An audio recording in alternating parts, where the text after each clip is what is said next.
Kaya ka ba umalis? Para makasama si Professor? Bakit? Nagsiselos ka ba? Paano kasi? Pareho kong kasama ngayon ng dalawang lalaki na ayaw mong pakawalan. Tumahimik ka. Bakit ka nandito? Puntahan mo si Chairman. Sabihin mong hindi mo na gustong maging prinsesa.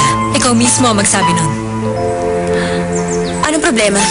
Hinahanap niya na ba ako? Kakailanganin mo rin magtapat isang araw. Mabuting gawin mo na yun ngayon. Bago yun, may tatanong muna ako sa'yo. Sabi mo, papa ni Ethan ang naging dahilan kaya namatay ang papa ko. Paano mo nalaman yun? May katibayan ka ba? Kaya nga puntahan mo na si Chairman Park. Doon mo malalaman ang sagot. Pag magkaharap na kayo, ipaliwanag mong mabuti sa kanya na hindi ka pwedeng maging prinsesa. Tapos tsaka mo siya tanungin. Tingnan mo kung anong mangyayari sa kanya.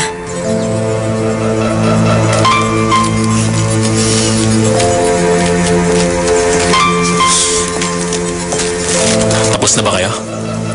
May pupuntahan pa kami ng prinsesa. Mauna na kami. Bitawan mo siya. Inutusan ako ni Chairman.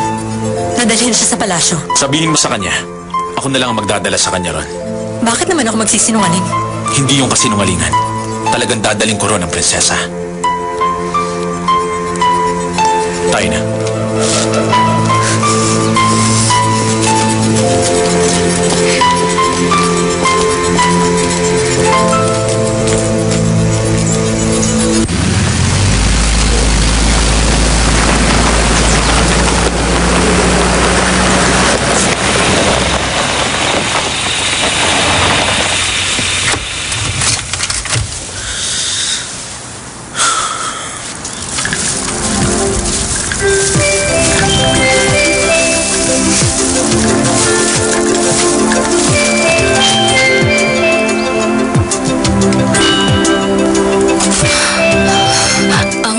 Ang taong yun.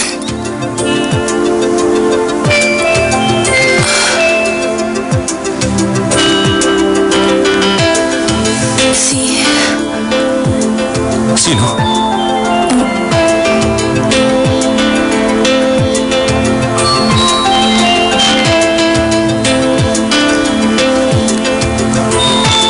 Anong problema?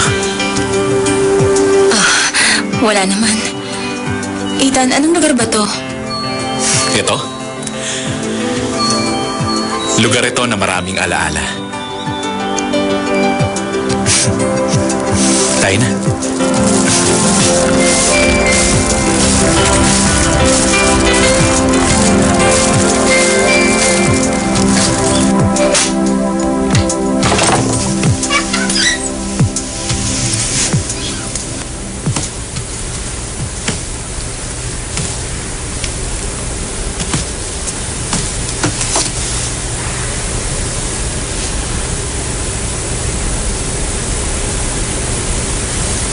Anong ginagawa mo? Wala, tumitingin lang ako. Marami ang bahay, mag-iingat ka. Sige.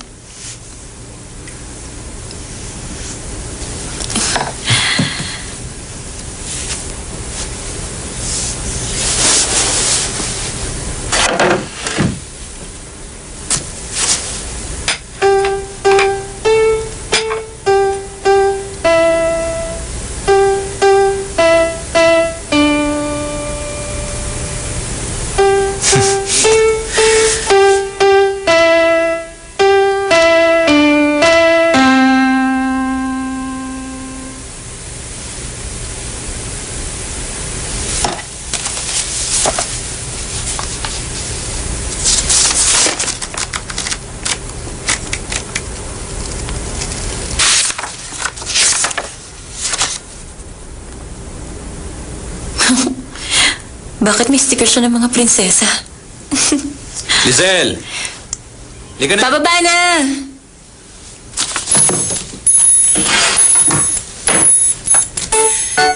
Eto na. Nagluto ako ng pinakamasarap na vegetable curry sa buong mundo. Ayan. Wow, masarap siguro to. Sige, ako na. Pambata ito ah. Kay Mr. P ba to? Hindi sa akin yan, ha? Ginto ang kutsara ko. Lahat talaga nasa yun, na. Dito ka ba nakatira nung bata ka? Tuwing bakasyon lang ako nandito noon. Marunong ka rin palang magpiano? Konti lang. Gusto ko talagang matuto noon. Pwede ko bang gamitin to? Oo nga pala. Naalala mo pa ba yung itinuro ko sa'yo na 5 disciplines? Magdadagdag tayo ng pang-anim. Tandaan mo to. Simula sa araw na to, kapag kasama mo si Ethan Park dito sa villa, kailangan mong kalimutan ang lahat. Si Ethan lang ang titingnan mo. Si Ethan lang ang isipin mo. Si Ethan lang ang pakikinggan mo, maliwanag?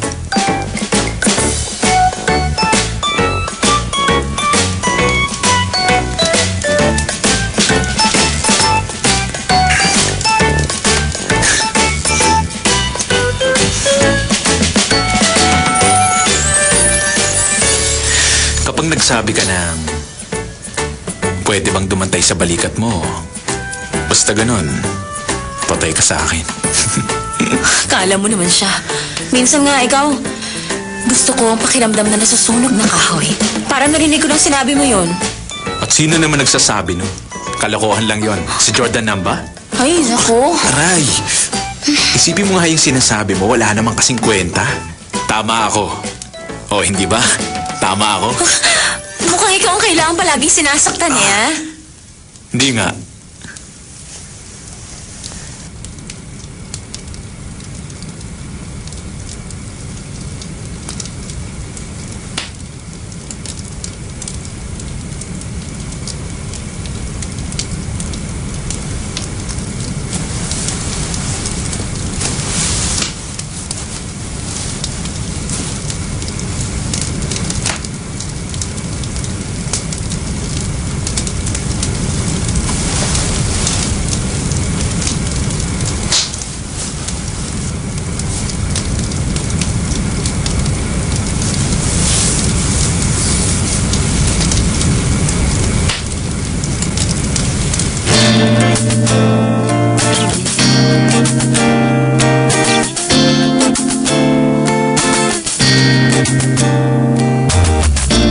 Sa tuwing ika'y nakikita, anong saya pag lumapit na kausap siya. O bakit? Ano ba yun? Sige lang, ipikit mo lang ang mata mo. Iba ang nadarama. Gusto mo bang kantahan kita? Anong ka ba? Hindi ka patulog, Mr. P. Sige, babangon na nga lang din ako. Matulog ka lang. Paano ka? Lagi kang nasa isip ko. Lagi kang nasa